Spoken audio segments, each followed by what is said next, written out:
Hi friends, ഞാൻ ഇന്ദു. ഇബ കളക്ഷൻ്റെ പുതിയൊരു വീഡിയോയിലേക്ക് സ്വാഗതം. ഇപ്പോൾ മാങ്ങാക്കാലമാണ്, മാമ്പഴക്കാലമായില്ല, മാങ്ങാക്കാലമാണ്. അപ്പോൾ ഞാൻ ഒരു മാങ്ങയുടെ അച്ചാറാണ് ഇന്നത്തെ വീഡിയോയിൽ പറയുന്നത്. എൻ്റെ പിന്നിൽ കാണുന്നത് അഴീക്കൽ പാലമാണ്. ഇന്ന് ഞങ്ങൾ അഴീക്കൽ ബീച്ച് കാണാൻ എത്തിയതാണ്. അപ്പോൾ എൻ്റെ വീഡിയോയുടെ ഇൻട്രോ അവിടെ നിന്നാകട്ടെ എന്ന് വിചാരിച്ചു. അപ്പോൾ നമുക്ക് വീഡിയോയിലേക്ക് പോകാം. മാങ്ങാച്ചാറിന് വേണ്ടി നമ്മൾ എടുത്തിരിക്കുന്നത് ഈ മാങ്ങയാണ്. ഇതൊരു 9 മാങ്ങയുണ്ട്. ഇത്രയും അരിഞ്ഞെടുക്കുകയാണെങ്കിൽ അത്ര ഇടും, ഇല്ലെങ്കിൽ 1-2 പ്രാവശ്യമായിട്ടൊക്കെ നമ്മളെടുക്കും. ഈ മാങ്ങ കണ്ടില്ലേ, ഇതിനെ ഞങ്ങൾ പറയുന്നത് എൻ്റെ സ്ഥലത്ത് പറയുന്നത് കിളിച്ചുണ്ടൻ മാങ്ങ എന്നാണ്, വലിയ കിളിച്ചുണ്ടൻ എന്നാണ് പറയുന്നത്. ഇവിടെ തമ്പോരൻ എന്ന് പറയും. ഞങ്ങളിപ്പം ഞങ്ങളുടെ നാട്ടിൽ തമ്പോരൻ എന്ന് പറയും. എൻ്റെ കൊച്ചുനാളിലൊക്കെ ഞങ്ങൾ വലിയ കിളിച്ചുണ്ടൻ എന്നായിരുന്നു പറയുന്നത്. വലിയ മാവായിരിക്കും അത്. പഴുത്ത് ചെറിയ കഷ്ണമൊക്കെ പൊഴിഞ്ഞ് വീഴുന്നതൊക്കെ ഞങ്ങൾ കഴിക്കും. പക്ഷേ വലിയ മാങ്ങയൊന്നും നമുക്ക് പിച്ചാൻ പറ്റില്ല, അത്ര ഉയരത്തിലായിരിക്കും. അതിങ്ങനെ കിളി കൊത്തിയൊക്കെ വീഴുന്നു. ഇന്നത്തെ കൂടി നിപ്പ പേടിയൊന്നും ഒന്നുമില്ലാത്തതുകൊണ്ട് കിളിയൊക്കെ കൊത്തിയിട്ടാൽ അത് നമ്മൾ മുറിച്ച് തിന്നും. ഇത് ടേസ്റ്റാണെന്നറിയാമോ? ഇത് പച്ചക്ക് തിന്നാനും നല്ലതാണ്, വലിയ പുളിയൊന്നുമില്ല. പക്ഷേ പഴുത്ത് കിട്ടിയാൽ വളരെ നല്ലതാണ്. പക്ഷേ ഇപ്പം എല്ലാം അങ്ങ് പുഴുക്കേടൊക്കെ ആയതുകൊണ്ട് ഇത് പഴുക്കുമെന്ന് അറിയത്തില്ല. കഴിഞ്ഞ വർഷമാണ് ആദ്യമായിട്ട് ഇതിലൊരു മാങ്ങ പിടിച്ചത്. അത് കുട്ടികളാരാണ്ട് കൊണ്ടുപോയി. ഒരു പുറം വസ്തുവിലാണ് ഈ മാവ് നിൽക്കുന്നത്. ഇത് ഇപ്പോൾ കുറേ എണ്ണം ഉണ്ട്, അത് കുറച്ച് പിച്ചിക്കൊണ്ട് വന്നതാണിത്. നമുക്കെന്നാൽ ഇത് അരിഞ്ഞെടുക്കാം അച്ചാറിന് വേണ്ടി. ഇപ്പോൾ ഞാൻ മാങ്ങയെല്ലാം അരിഞ്ഞെടുത്തിട്ടുണ്ട്. ഇത് 2 സെറ്റായിട്ടാണ് അരിഞ്ഞത്. മാങ്ങാണ്ടി മുറ്റത്തെ മാങ്ങയെല്ലാം ഇത് കണ്ട് വലുതായിട്ട് അരിഞ്ഞിട്ടുണ്ട്. ഇത് മാങ്ങാണ്ടി മുറ്റിയ അത് സാധാരണ ചെറുതായിട്ട് അരിഞ്ഞിട്ടുണ്ട്. ഇത് രണ്ടും ഇടുന്നത് 2 തരത്തിലാണ്. ഇതിനുള്ളിൽ കുറച്ച് കടുക് ചതച്ചതും കൂടെ ഇടും. കാരണം നമ്മൾ കണ്ണിമാങ്ങയൊക്കെ അച്ചാറിടുമ്പോൾ കടുക് ചതച്ചിട്ടാൽ അതിന് പ്രത്യേക ടേസ്റ്റാണ്. അത് അങ്ങനെ ചെയ്യാൻ വേണ്ടിയാണ് ഞാനിത് കുറച്ച് വലുതായിട്ട് അരിഞ്ഞിട്ടുണ്ട്. കാരണം ഈ മാങ്ങ പെട്ടെന്ന് അഴുകി പോകുന്ന ടൈപ്പിലുള്ള മാങ്ങയാണ്, അതുകൊണ്ടാണ് ഇത്തിരി വലുതായിട്ട് അരിഞ്ഞത്.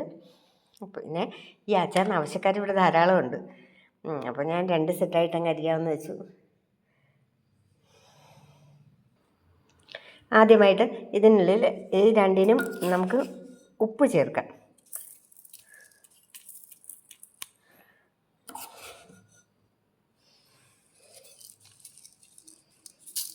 ഇത്തിരി കൂടുതലുള്ളതുകൊണ്ട് ഞാൻ ഇത്തിരി കൂടുതൽ ഉപ്പിട്ടിട്ടുണ്ട്. പക്ഷെ നമുക്ക് ആവശ്യത്തിനുള്ള ഉപ്പ് ഇത് കാണത്തുള്ളൂ കേട്ടോ. അതിന് ശേഷം നമുക്ക് മഞ്ഞൾപ്പൊടി ചേർക്കാം.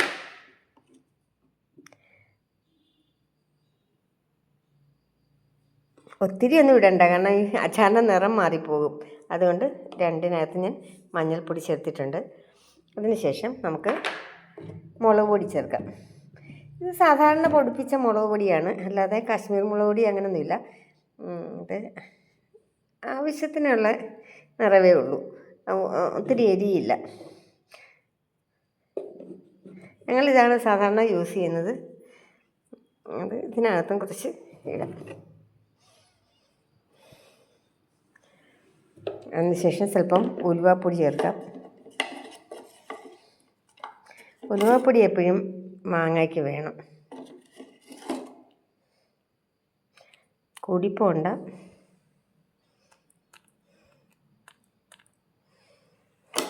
രണ്ടിനും ഇത്തിരി ചേർത്തിട്ടുണ്ട്.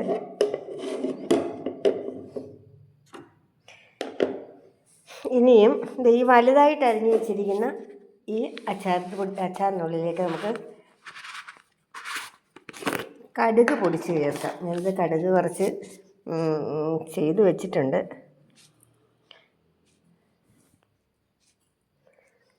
ഒരു കയ്യിലുള്ള പണിപാടി ആയതുകൊണ്ട് ഇത് എത്രത്തോളം വിജയിക്കുമെന്നൊന്നും അറിയില്ല.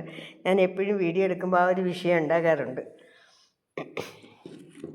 ഇനി നമുക്ക് എല്ലാത്തിനകത്തും കായം ചേർക്കാം. എനിക്ക് കായം ഒത്തിരി കൂടി നിൽക്കുന്നതാണ് ഇഷ്ടം എപ്പോഴും, അത് ടേസ്റ്റുമാണ് അച്ചാറിന്.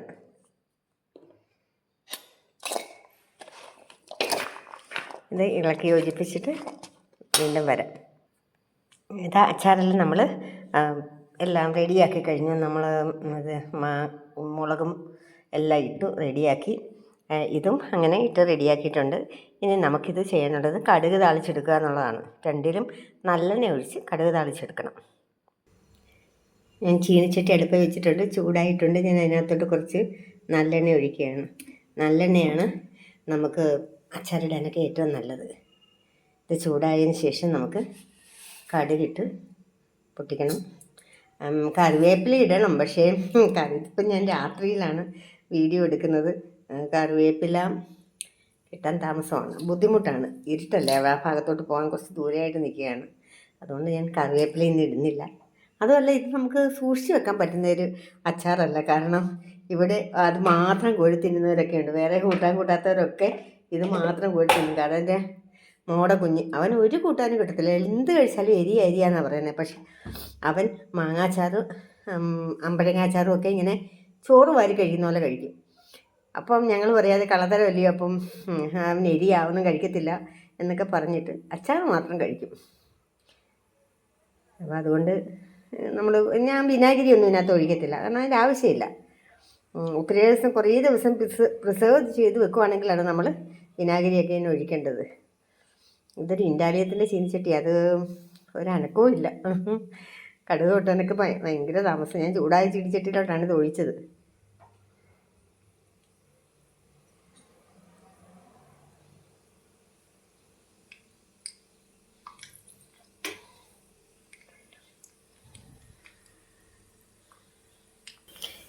കടുകെല്ലാം പൊട്ടി തീർന്നിട്ടുണ്ട്. ഞാൻ ഗ്യാസ് ഓഫ് ചെയ്യുകയാണ്. ഇനി നമുക്ക്, കാരണം ഇനി ഈ ചീനിച്ചട്ടി ആയതുകൊണ്ട് തന്നെ നല്ല ചൂടായിരിക്കും. ഈ മാങ്ങ അതിനകത്തോട്ട് ഇട്ട് കൊടുക്കാം.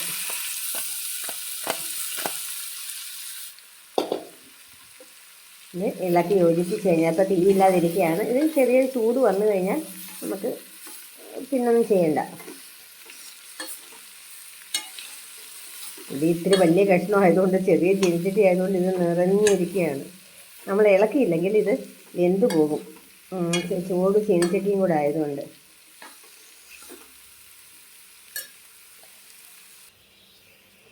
അടുത്ത ചട്ടി നമ്മൾ അടുപ്പിൽ വെച്ചിട്ടുണ്ട് ചീനിച്ചട്ടി. അത് ഒരു കടായിയാണ് വെച്ചിരിക്കുന്നത്. അതിൻ്റെ വെള്ളം ഇങ്ങനെ വറ്റി കഴിയുമ്പോൾ വീണ്ടും എണ്ണ ഒഴിച്ച് നമ്മൾ ചെറുതായിട്ട് അരിഞ്ഞ് വെച്ചിട്ടില്ല, ഇതാ ഈ അതും കൂടെ അച്ചാറിടാം.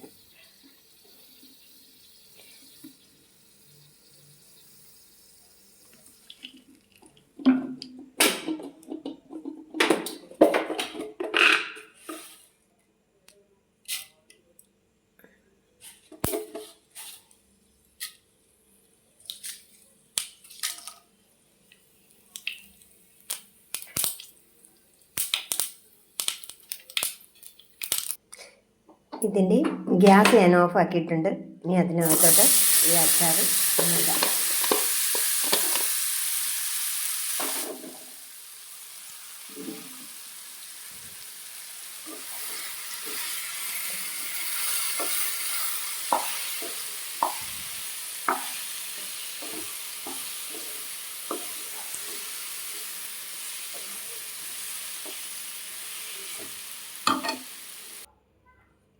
അങ്ങനെ ഈ അച്ചാറും ഇളക്കി യോജിപ്പിച്ചിട്ടുണ്ട്. ഇതിന് കറക്റ്റായിട്ട് ഉപ്പൊക്കെ ഉണ്ട്. പക്ഷേ ഈ വലുതായിട്ട് വെച്ചിരിക്കുന്നതിനകത്ത് ഇത്തിരി ഉപ്പ് കുറവുണ്ട്.